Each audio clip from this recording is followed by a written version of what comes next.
Arsenal 2, Everton 0. What a way to end a game. That was chaos. I have not seen Arsenal fans celebrate like that in who knows how long. When I was there and Gyökeres put that goal in, I had absolutely everyone grabbing me, hugging me, pulling me left, right, back, and centre. That hadn't happened in years. And we couldn't believe it. None of us could believe it. I was kind of half, oh, for fuck's sake, here we go again.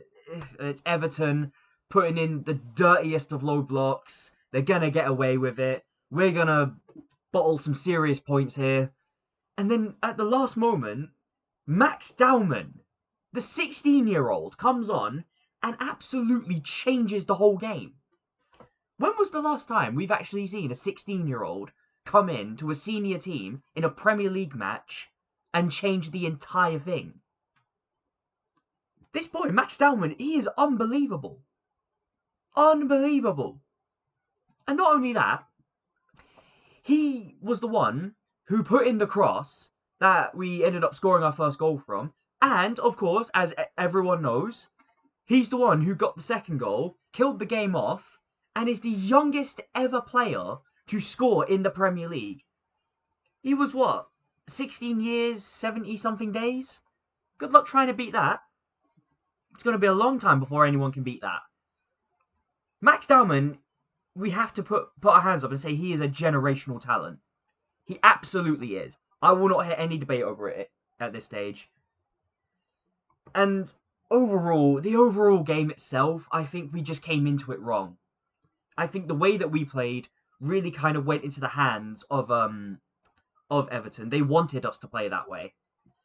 But we still got the result.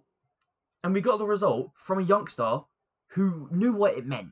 He knew exactly what it meant for us to go out and win this game, to get these 3 points.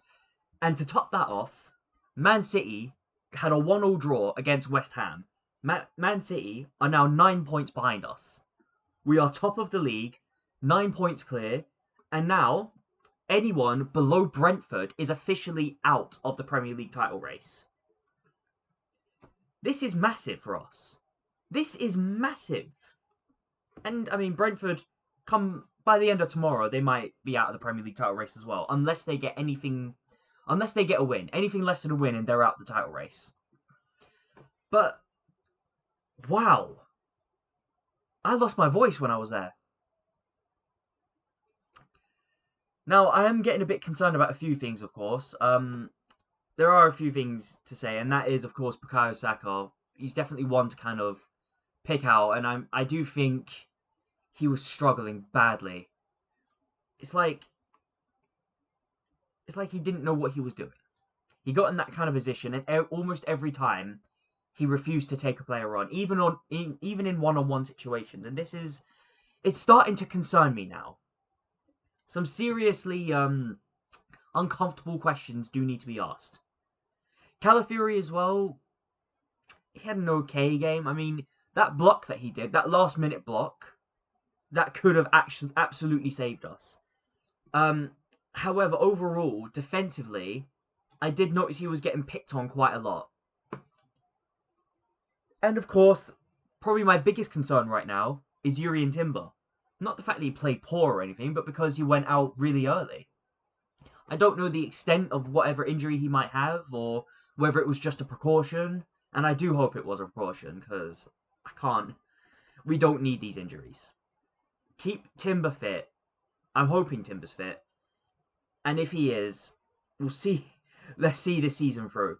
Because right now, it is ours to lose. We have points on the board. We have 9 points clear of Man City. And I hope to God that this season will not be the season of what if.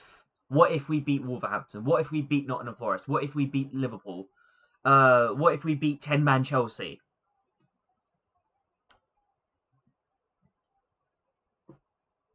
Honestly, my throat's still gone. I can still feel pain in the back of my throat. That's how loud I was shouting. I was getting... all I can say, and the only words that I can really form, is that Arsenal, today, put me through every single emotion imaginable. And I was happy, I was depressed, I was getting frustrated with so much that was going on. I was stuck for like the majority of the game. I was stuck there thinking, please do not send me home with just 1 point. I don't want to go home with 1 point. I want all 3 points on the board and then leave it to Man City. And of course, Man City fucked it up. And let's have it right, they did fuck it up. It's now firmly in our hands. The next few games that we have, I'd say the next 3 or so games could really determine whether or not we win the Premier League title race. But looking at Man City's next games as well, I believe they have to play. Let me double check that. But I believe they have to play Chelsea and then Arsenal. Hang on, just double checking now. They have to. There it is, matches. In April, they have to play Chelsea away, and then they have to play Arsenal at home. And those 2 games will not be easy. Stamford Bridge isn't an easy place to go, even if Newcastle got a 1-0 win from that. But City, they dropped points against West Ham, and with all due respect to West Ham, Chelsea's a better team than West Ham. And then they have to play us, the league leaders. And it will be all on the line at that point. If Arsenal come away from that game with a win, then you would expect us to have won the title race. Even if not officially, you expect us to go the full length, and you expect us to win that title, and hopefully we'll still have some games to spare so we can get a little bit of rest into our players and move on to other competitions like the FA Cup and the Champions League. But of course, another game that will be very interesting to watch will be the Carabao Cup, because that's going to be a game of completely different mentality. That's the final that really, if we win that, we could have the confidence to go on and win it all. But let's start with the Premier League, because that is the competition that we were so desperate to just not fuck up. And we've done that 3 seasons before. If we've won the league this season, I do think that this entire Arsenal team changes. And the money that we'll have to spend. We've already got so much money to look forward to. A lot of money to spend, and we need to spend it. But anyways, let me get into the player ratings. And starting off in goal is David Raya. And David Raya pulled off some very big saves in that game. You could argue that David Raya, if it wasn't for him, he really kept us in that game. David Raya, I'm giving an 8. Urian Timber, I can't rate Urian Timber because I don't think he was on the pitch long enough. So instead, I'm rating Mosquera. Christian Mosquera, I didn't think that he was going to be the one that comes on. I thought it was going to be Ben White, but maybe it's because of injury that Ben White didn't come on. Or rather, because of how recently he got back from injury, and we're trying to be a bit careful around it. But Mosquera, when he came on, he didn't play poorly at all, I don't think. Defensively wise, there wasn't too many questions asked, especially in the second half. But Mosquera, I can't bash him for anything really. I'll give him a 7. William Saliba, really good game from William Saliba, to be fair. I thought he played quite well. I'm going to give him a 7.5. Gabriel, it's a solid performance again from him. I'm going to give him a 7. Calafiori. Now, this is a bit of a debatable one. Because on one hand, you look at Calafiori and you think he made that save, that last-ditch save, that he had no right to block whatsoever.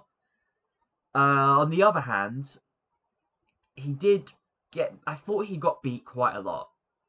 And he did get bullied quite a bit. Calafiori, I think I'll give him a 7 just for that block.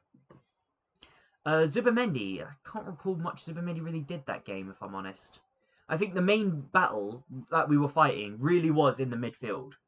If we got past the midfield, we looked more dangerous. And the amount of pressure that we were mounting, especially in the second half, really came from the fact that we were getting the ball past the midfield.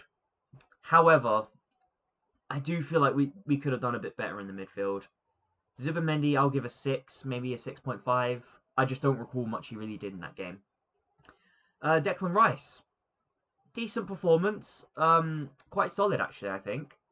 Declan Rice, you see what he does for us. He runs up and down a pitch for you. He'll put in a strong challenge for you. He'll win the ball in the midfield for you. And if we can get people to doing what he does in the midfield, then we'll walk this Premier League. But alas, that's not what we do. Rice, I will give a 7. Eze, decent performance again, got us moving forward.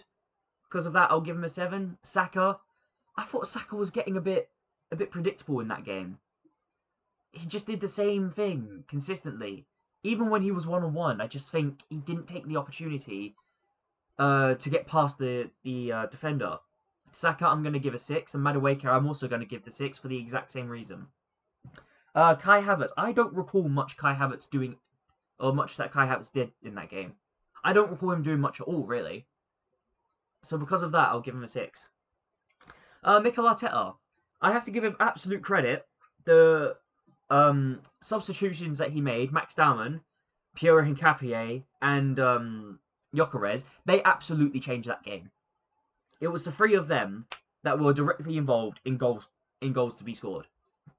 However, I do think that tactic we came in really played into the hands of Everton. So I'm going to be a bit nice and a bit critical here, and I'm going to give Arteta a 7. The referee, shit performance from the referee again. He could not wait to give a foul for Everton. Almost every single time we got into a physical battle with an Everton player, he gave a foul for them. But he doesn't give us a stonewall penalty. And it is a stonewall penalty. Let no one tell you otherwise. That referee gets a 0. And the fans, I think the fans get 10 million. 10 fucking million. And I don't need to explain why. We were all over the place. But anyways, that is my match review for Arsenal 2, Everton 0. Let me know what you think down below. Like, share, and comment. And please do subscribe. It really does help out the channel.